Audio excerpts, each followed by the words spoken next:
Do you remember those lost Christmas candies that made our childhood Christmas tables feel alive? They filled homes with sweetness, laughter, and love. When did we stop creating these cozy sweets that tasted like Christmas joy? Which rare recipe claims the most cherished spot? Let's journey through these forgotten treasures. One delicious memory at a time. Orange jellies. Orange jellies brought a burst of sunshine to winter tables. Jeweled tone cubes glistening beneath a dusting of sugar. The recipe called for fresh orange juice simmered with sugar and a packet of unflavored gelatin, sometimes with a squeeze of lemon for brightness. Once the mixture thickened, it was poured into shallow pans and left to chill, filling kitchens with the scent of citrus. After a patient wait, the firm sheets were lifted out and cut into tidy squares or playful shapes with small cookie cutters. Each piece sparkled like stained glass and offered a gentle chew, never sticky, never too sweet. Children loved the hands-on part. They dredged the jellies in sugar, stacked them in paper cups, and sneaked the taste when no one was looking.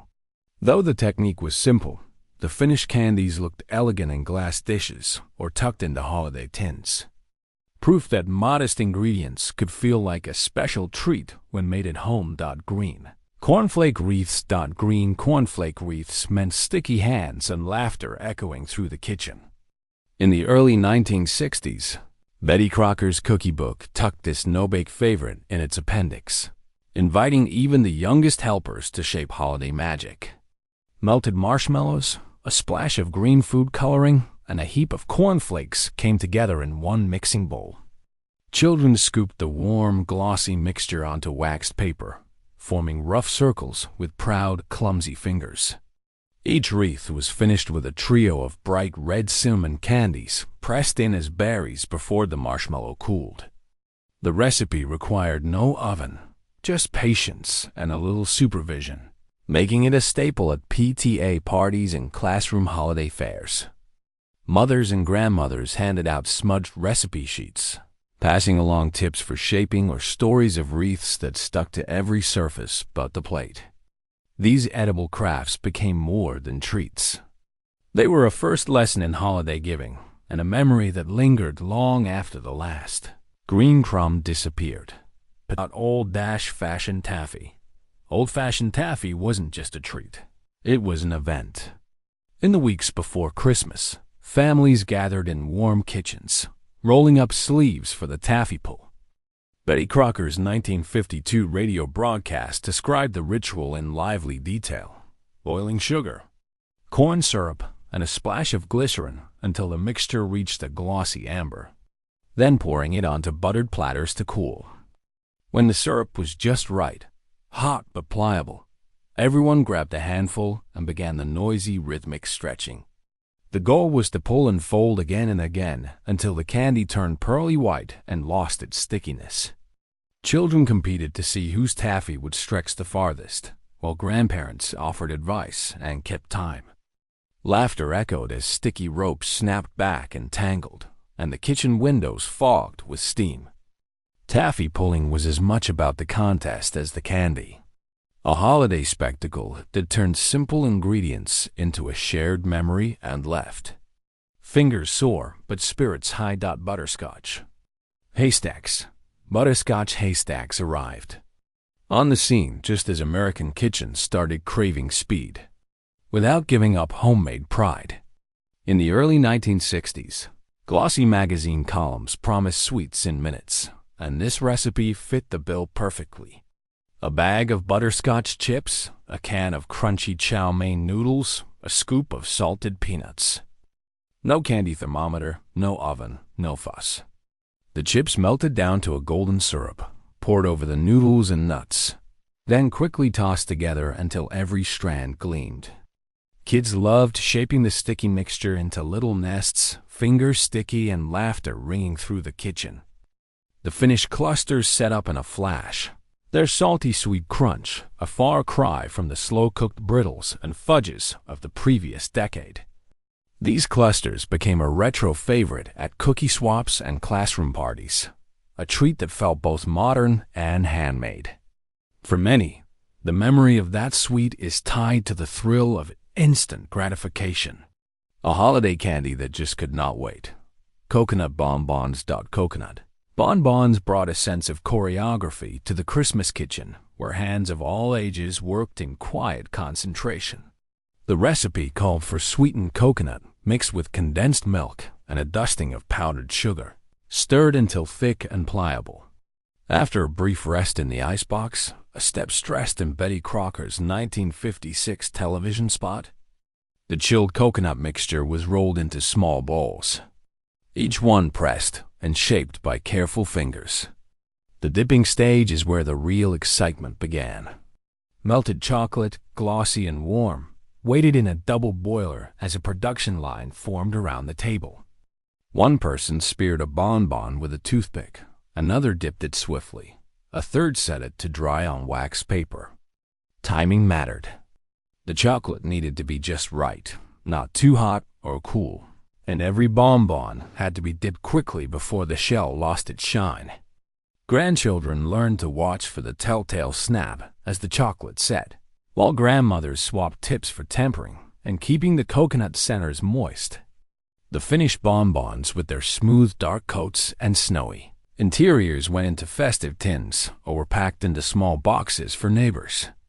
More than just candy, these little spheres became a lesson in teamwork and patience. Their making is memorable as their taste. Walnut creams.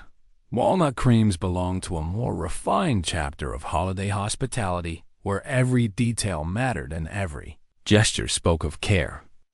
The recipe called for rich cream centers piped in precise rounds and sandwiched between perfectly matched walnut halves. According to Betty Crocker's 1954 Hostess Guide, alignment was everything. Halves must nestle together, never askew, or risk spoiling the presentation.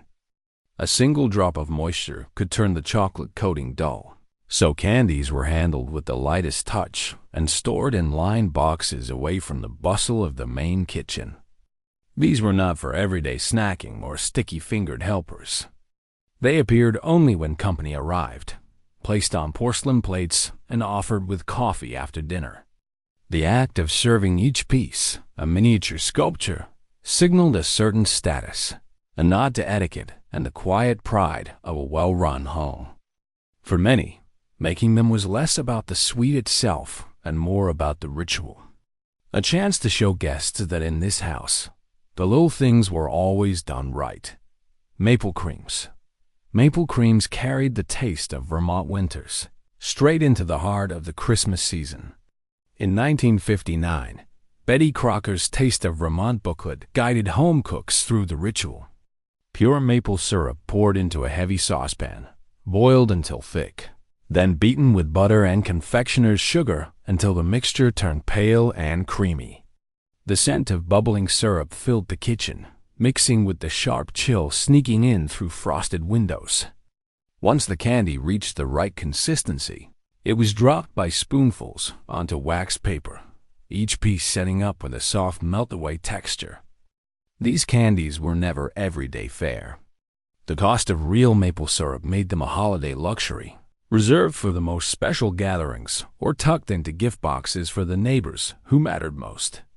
For families with roots in New England, maple creams offered a taste of home and the memory of snowy mornings, horse-drawn sleighs and kitchen tables crowded with cousins. Each bite was a quiet celebration of place, patience, and the slow sweetness of the season. Molasses, pull candy molasses. Pull candy brought a different kind of energy to the holiday kitchen, a test of patience, muscle, and a bit of chemistry. A 1953 Heritage Pull article in Betty Crocker's files described the ritual. Molasses, sugar, and a chunk of butter boiled together in a heavy pan, the scent growing smoky and deep as the mixture thickened. Just before pouring, a dash of vinegar was stirred in, an old trick to keep the syrup from turning grainy. The hot, glossy mass landed on buttered platters, and then the real work began. Hands moved quickly together, sleeves rolled up, everyone gathered to pull and stretch the dark syrup, folding it over itself until it lightened from coffee brown to caramel gold. The candy cooled and toughened with every pass, growing shinier and chewier with each pull. It was family work. Ropes were twisted into long, glossy strands, then snipped into bite-sized pieces with buttered scissors. The process demanded teamwork and quick hands. One person alone could never keep up. The flavor was bold and bittersweet, carrying hints of old-fashioned gingerbread and smoky sugar, a taste that lingered long after the last piece disappeared from the candy bowl. Memories of the kitchen aroma and laughter stayed with everyone. Noug8 brought a touch of Mediterranean elegance to American Christmas trays. Its pale slabs studded with glistening jewels of candied fruit and roasted nuts. The recipe demanded patience and precision. A sugar syrup heated to just the right stage was poured in a thin stream into a bowl of egg whites, beaten to stiff glossy peaks. The kitchen filled with the hum of mixers and the sweet scent of orange peel and honey.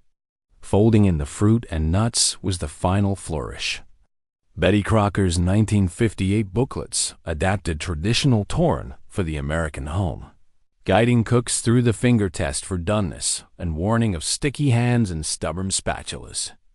Handmade slices of nougat wrapped in waxed paper offered a chewy, sophisticated bite that stood apart from simpler sweets. The labor was worth it, for the finished candy turned every holiday platter into a mosaic of color and texture. A centerpiece as beautiful as it was delicious. Stained glass candy. Stained glass candy brought a sense of wonder to the holiday kitchen, transforming simple sugar into edible jewels. The recipe featured in Betty Crocker's 1962 Christmas magazine called for boiling sugar and corn syrup until clear, then tinting the syrup with drops of vibrant food coloring and fragrant extracts. The real magic happened at the final step, a rapid pour of the hot syrup into metal cookie cutters set atop greased baking sheets. Home cooks had to work quickly because the syrup cooled in seconds, forming delicate panes that caught the light like church windows. A hole for a ribbon was pressed into each piece before it hardened, so these candies could be strung as ornaments or slipped into gift bags. The finished treats were fragile, almost too pretty to eat, and their jewel-bright colors stood out against evergreen boughs and snowy tabletops. For children, the thrill was in watching the syrup set. For mothers, it was the pride of offering something both beautiful and handmade. A fleeting work of art that lasted only as long as the season. Candy cane cookies. Candy cane cookies brought a playful spirit to the Christmas kitchen, their red and white stripes curling into cheerful canes. The Betty Crocker cookie book from 1963 gave detailed instructions. Divide the almond-scented dough in half. Tint one portion with cherry red coloring and roll each into slim ropes. Children lined up at the counter, rolling and twisting the ropes together, then bending the ends into gentle hooks before placing them on the baking sheet. The process turned the kitchen into a miniature assembly line, flour dust in the air, laughter echoing as little hands fumbled with the sticky dough. Baking transformed the twists into crisp, buttery cookies, their colors bright and edges golden. These edible canes were always the first to disappear from the holiday tray, admired for their festive look as much as their delicate flavor. For many, the memory of shaping and twisting those cookies is tied to family warmth, the pride of helping, and the simple joy of creating something beautiful together. Holiday peppermint bark. Holiday peppermint bark brought a new kind of drama to the Christmas candy tray. A slab of glossy chocolate marbled with snowy white and flecked with bright shards of peppermint. The process was as satisfying as it was straightforward. Semi-sweet chocolate melted and spread in a thick, even layer, cooled just enough to hold its shape, then topped with a pour of creamy white chocolate. Before the surface could set, crushed peppermint candies were scattered across, their aroma blooming as the heat released a cool, sweet scent into the kitchen. Advice from 1957 Betty Crocker pamphlets cautioned against sugar bloom, advising cooks to temper chocolate carefully to avoid dull, streaky finishes. Once chilled, the bark was broken by hand into jagged, beautiful pieces, each one offering a satisfying snap. The contrast of rich chocolate and sharp mint became an instant favorite, and the bark's marbled look made it a visual showstopper in glass jars or on silver trays. Over time, commercial versions crowded store shelves. But the memory of homemade bark, its aroma, its snap, and its cheerful red and white mosaic remains a signature of mid-century holiday kitchens. Rum logs. Rum logs were the secret treat for grown-ups, tucked quietly onto the back corner of the holiday candy tray. The recipe called for graham cracker crumbs, cocoa powder, chopped walnuts, and a splash of dark rum, all bound together with corn syrup. The mixture was chilled, rolled into logs, and sliced into neat rounds. Never spheres, always slices, each with a subtle aroma that hinted at something off-limits for children. These candies mellowed as they aged, their flavors deepening after a few days in a tin, making them a favorite for the grown-ups who lingered over coffee when the kitchen grew quiet. Behind the scenes, Betty Crocker's test kitchen staff debated whether to even print the recipe. Internal memos from 1960 reveal a flurry of opinions. Some insisted that a little rum was part of tradition, while others worried it might tarnish the wholesome family image. In the end, rum logs appeared discreetly with a gentle reminder. These slices were meant for the grown-ups' table, a holiday indulgence best enjoyed in good company. Bourbon balls. Bourbon balls were the holiday secret, whispered among grown-ups, tucked into tins at the back of the pantry and brought out only after the children had gone to bed. Betty Crocker's 1960s marketing notes described them as for adult gatherings only, a nod to the splash of bourbon that set these candies apart. The recipe called for finely crushed vanilla wafers, chopped pecans, cocoa powder, and a generous pour of bourbon, all bound together with corn syrup and rolled into rich bite-sized spheres. But the key wasn't just in the mixing. It was in the waiting. The test kitchen insisted on at least 3 days of aging sealed away in airtight tins so the flavors could mellow and deepen, transforming the sharp edge of the bourbon into a soft, lingering warmth. Should a family brand print recipes featuring alcohol? In the end, bourbon balls appeared, discreetly placed, and always with a reminder, these were meant for the adults' table. A holiday indulgence to be enjoyed with quiet laughter and a little extra cheer. Fruit and nut bowls. Fruit and nut balls brought a sense of wholesome abundance to the holiday kitchen, their roots stretching back to the days when resourcefulness was prized as much as flavor. Prunes, dates, and figs formed the heart of these morsels, ground together with walnuts in a hand-cranked meat grinder, a familiar fixture on many mid-century counters. Honey bound the mixture, lending a subtle sweetness and helping the balls hold their shape. Once rolled, each piece was dredged in sugar, giving it a frosted finish that sparkled on holiday trays. These candies offered more than just a treat. They were considered a healthy option, packed with natural fruit and nuts and able to keep for weeks in a cool pantry. Betty Crocker's 1954 price chart listed dried fruit and nuts as an affordable luxury, making large batches possible without straining the holiday budget. Neighbors exchanged tins of fruit and nut balls, often wrapped with handwritten tags, a gesture that carried the warmth of homemade care across snowy fences. For many, the aroma of ground fruit and the steady rhythm of the grinder signaled the start of the giving season, a tradition of sharing that lingered long after the last candy disappeared. White Christmas fudge. White Christmas fudge was the crown jewel of the holiday candy box, a treat that spoke of celebration and a touch of extravagance. The recipe featured in Betty Crocker's 1964 Snowy Treasure pamphlet called for white chocolate, marshmallow cream, and a handful of jeweled fruits or nuts, often cranberries and pistachios. Unlike ordinary fudge, This version demanded both patience and precision. White chocolate, costly even then, scorched in a heartbeat if rushed. So cooks hovered over double boilers, stirring gently and watching for the first sign of melting. The result: snowy squares that gleamed in the light, rich and creamy with a subtle vanilla perfume. These candies were reserved for special gifts, tucked into tins for favorite teachers, or offered as tokens of gratitude to neighbors. Betty Crocker's holiday columns reminded readers that a box of white Christmas fudge was more than a sweet. It was a gesture of appreciation, a sign that someone had taken the time to craft something rare. For many, the memory of those delicate, melt-in-your-mouth pieces lingers as the height of holiday luxury just before the season turned.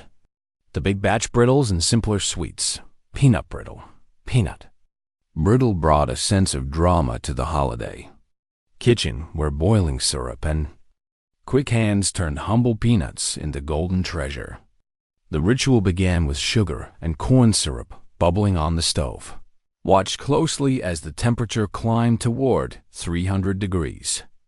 At just the right moment, a spoonful of baking soda was stirred in, sending the mixture into a foaming amber frenzy. Betty Crocker's 1955 safety memo urged cooks to wear long sleeves, a nod to the real risk behind those glossy magazine photos. Once poured onto greased pans, the brittle set up fast, spreading into thin, glassy sheets. Families who made it in bulk, sometimes 10 pounds at a time, waited for the satisfying moment when the slab cooled enough to shatter. Children lined up to break it apart, each crack echoing through the kitchen like distant sleigh bells. The jagged shards filled tins and candy bowls. Their sweet crunch, a reward for patience and a lesson in both caution and celebration. Penuche brought a deep caramel fragrance to the holiday kitchen, its recipe a quiet test of nerve and skill. The Betty Crocker Picture Cookbook, published in 1948, set the standard. Brown sugar, butter, and milk combined in a heavy saucepan, stirred until the grains dissolved and the mixture bubbled thick and glossy. The secret was patience, a steady hand guiding the syrup to exactly 236 degrees. The soft ball stage, where a drop in cold water would hold its shape but melt on the tongue. Once off the heat, the mixture was beaten until it lost its shine and turned matte, then poured into buttered pans and sometimes scattered with pecans. The texture landed somewhere between fudge and praline, with a flavor richer than any white sugar candy. For many, the scent of Peppermint signaled Christmas. Grandmothers guarded their candy thermometers, recalling batches that crystallized or refused to set. But when it worked, the result was a creamy, melt-away square that tasted of brown sugar and buttered nostalgia. In New England, especially, Peppermint earned a place of honor. Its humble ingredients transformed by careful timing and a little holiday faith. Divinity was the crown jewel of the Christmas candy box, the sweet that separated the casual baker from the true holiday legend. According to Betty Crocker's 1952 booklet, Queen of Christmas Candy, making Divinity demanded a clear, dry day and nerves of steel. The syrup, boiled to a precise 248 degrees, had to be poured in a thin, steady stream into egg whites already whipped to stiff peaks. There was no room for error. Humidity could ruin a batch, and a single misstep turned clouds into concrete. Grandmothers became kitchen heroes when a glossy, snow-white mound formed, light as air and flecked with chopped pecans. Family lore grew around the moment Divinity set just right, a triumph often remembered for decades. Betty Crocker test kitchen memos warned not to overbeat. Recipe cards smudged with sugar carried penciled notes on the perfect syrup thread. For many, Divinity was more than candy. It was proof that skill, patience, and a bit of luck could create holiday magic.